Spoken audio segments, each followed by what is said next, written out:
All right, let's talk about what I mean when I say final assembly. I've been getting poked in the ribs a lot by old 63 Impala alias Waylon Wire out in Washington State, because I put up 34 videos of the final assembly of the Chevy motor, and he's saying final is final, that means only one. And I'm disagreeing with him wholeheartedly, because for me, final means when I drop this baby right here in that Rambler, I will not need to adjust the carburetor or tighten the belts or any of those things. It'll be final done. All I will need to do is put it in there, bolt up the exhaust pipes, the motor mounts, the torque converter to the flex plate, the transmission to the back of the motor, hook up the gas line, you know, radiator. I will need to build me a new, what do you call that thing that goes around the fan? A shroud, new fan shroud. The one I got in the Rambler now isn't actually a shroud, it's just a big cover that goes over the front of the motor, but I want to get rid of that because it's ugly. And it hides the motor, and that's actually quite a pretty engine there. So anyway, that all brings me to this. Today it's in the 40s or the 50s, pretty chilly. And what I want to do is just come out here and crank this, and I expect it to fire up quick and run fast until it heats up. And at a certain point, I expect to be able to hit the gas and have it drop down to a slower idle, which is part of the whole thing of what we're doing here. We're operating an engine that needs to have full choke when it's cold, when you start it, and then it needs to drop down to a regular normal idle so that you can shift it and drive it and all that fun stuff. Now part of that process involves this little thing here, which is an electric choke, which I always, if I'm going to do this, I always hook that up to a hot wire here just to activate that, because I want to get the full, you know, the full thing of how it's going to operate. Now, that's ready to run now. I got water in the radiator and I got gas in the can. This is going to be noisy, so hold your ears. What I'll do is I'll give this a pump like I would if I was cranking it in my Chevy motor, and we'll hit the starter.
going to turn that off.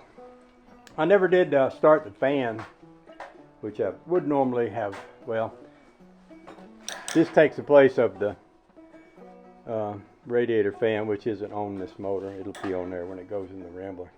What I was doing, feeling these hoses, is I wanted to feel them heat up. See, there's a thermostat right here. As long as this thermostat is closed, it won't recycle water through the radiator. When it gets up to 160 degrees is what this is set at. It's supposed to open that and then start to circulate water through the radiator to keep the engine at that, somewhere close to that temperature. So you can see where the temperature is right now. And it seemed to work properly.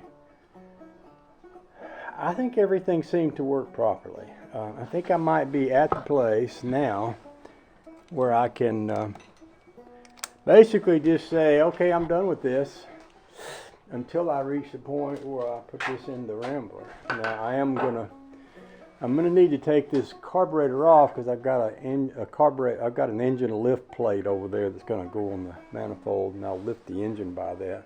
So once I pull that off, I'll clean that carburetor real good before I put it back on there. I think other than that though, this is done. 63 Impala will be glad to know that this is the final engine, small block Chevy engine. I wonder if this is hot enough to, don't feel very hot, which is kind of making me wonder if it's got enough antifreeze in there, or enough water and antifreeze in there, because it should be bubbling out at me, and it's not.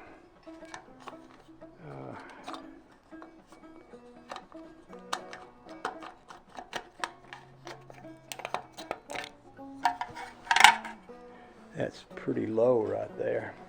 I'm going to add some antifreeze. That's not hot enough to do damage. If you have an overheated engine, you don't want to put coolant in an engine because it'll crack the head, but this is not an overheated engine. But that might, have something to do with why that didn't kick on faster.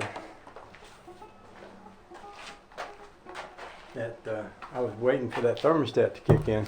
If you don't have fluid in there, you don't have anything to warm up the thermostat.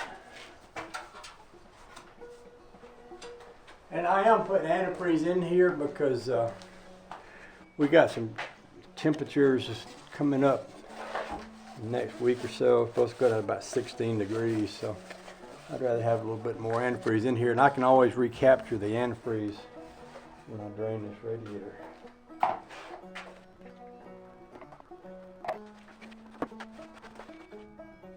So I'm going to crank that up again and get that water circulating through there, motor and all. It was pretty low. I'm surprised I had to put a gallon and a half in there to bring it up to level. This thing will hold about 4 gallons. It's surprising how much fluid will go in this thing.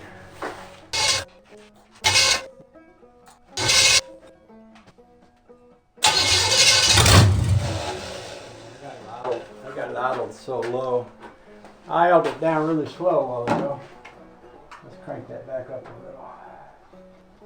I knew I was idling it really slow when I did that.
Okay, we'll set that to the side now. I'll go ahead and clean all the rest of this up, and then